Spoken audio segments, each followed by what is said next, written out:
സാഹചര്യമില്ല. യുദ്ധത്തിൻ്റെ ഒരു സാമാന്യ തന്ത്രമാണ് 2 step forward and 1 step backward. Iran ഏകപക്ഷീയമായി ഒരാഴ്ച നീണ്ടു നിൽക്കുന്ന വൈവിധ്യമാർന്ന ഒരു ആക്രമണ പദ്ധതി 10-12 രാജ്യങ്ങളിലേക്ക് ഇറാൻ മിസൈലുകൾ അയച്ചു. അപ്പോൾ ഞങ്ങൾ വില്ലിംഗ് ആണ്, ഞങ്ങൾ ചുറ്റുപാടും ഏറിയ യുദ്ധത്തിലേക്ക് ഞങ്ങൾ നീങ്ങും, അതവർ വാക്ക് പാലിച്ചു. പക്ഷേ ഇത് അധികകാലം തുടരാനാവില്ല.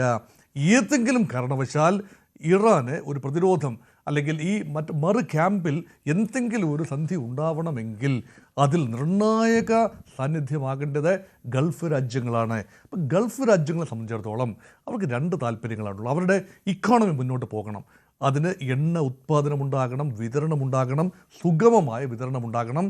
നമ്മൾ ഉദ്ദേശിക്കുന്നതിനേക്കാൾ വളരെ നിർണായകമാണ് ഈ പറയുന്ന ഗൾഫ് പ്രദേശത്തേക്കുള്ള കവാടം.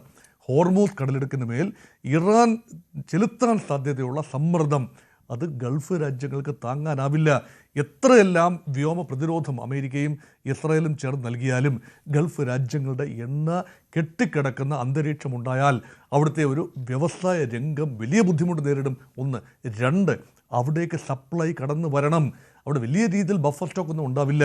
അത് മുഴുവൻ തന്നെ കടന്നു വരേണ്ടത് ആ മേഖലയിലൂടെയാണ്, ആ കുപ്പിക്കഴുത്തിലൂടെയാണ്.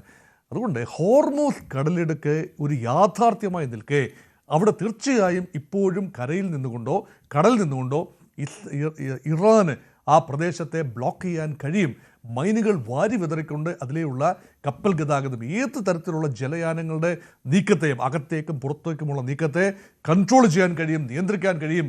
അതൊരു വസ്തുതയായി ഇരിക്കെ ഗൾഫ് രാജ്യങ്ങൾ പൂർണ്ണമായി ഇറാനെ പിണക്കാൻ പൂർണ്ണമായി തയ്യാറാവില്ല. അതുകൊണ്ട് ഏതെങ്കിലും രീതിയിലുള്ള സമമായ നീക്കം, ആക്രമണം ഒന്ന് മയപ്പെടുത്താനുള്ള നീക്കമുണ്ടെങ്കിൽ അമേരിക്കയെ പ്രേരിപ്പിക്കാൻ ഗൾഫ് രാജ്യങ്ങൾക്ക് കഴിയൂ. അതുകൊണ്ടാണ് ഞങ്ങൾ അങ്ങനെ ചെയ്തു പോയി, ക്ഷമിക്കണം, ഇതൊരു ക്ഷമാപണമാണ്, വൈകി വന്ന വിവേകം എന്ന് വേണമെങ്കിൽ ചിലർ കരുതും. അല്ല എങ്കിൽ ക്ഷമാപണം, ഔചിത്യബോധത്തോടു കൂടിയുള്ള ഒരു ക്ഷമാപണം, കുറച്ചുകൂടി ആയുസ് നീട്ടി കിട്ടുന്നതിന് വേണ്ടി ഗൾഫ് രാജ്യങ്ങളുടെ ഗുഡ്വിൽ. പക്ഷേ ഈ ഗൾഫ് രാജ്യങ്ങൾക്ക് അങ്ങനെ പെട്ടെന്ന് അമേരിക്കൻ സ്കീം ഓഫ് തിങ്സിൽ നിന്നും തെന്നി മാറി അമേരിക്കയെ സമ്മർദ്ദപ്പെടുത്താനുള്ള ഒരു ശക്തി ഉണ്ടാകുമോ എന്നറിയില്ല.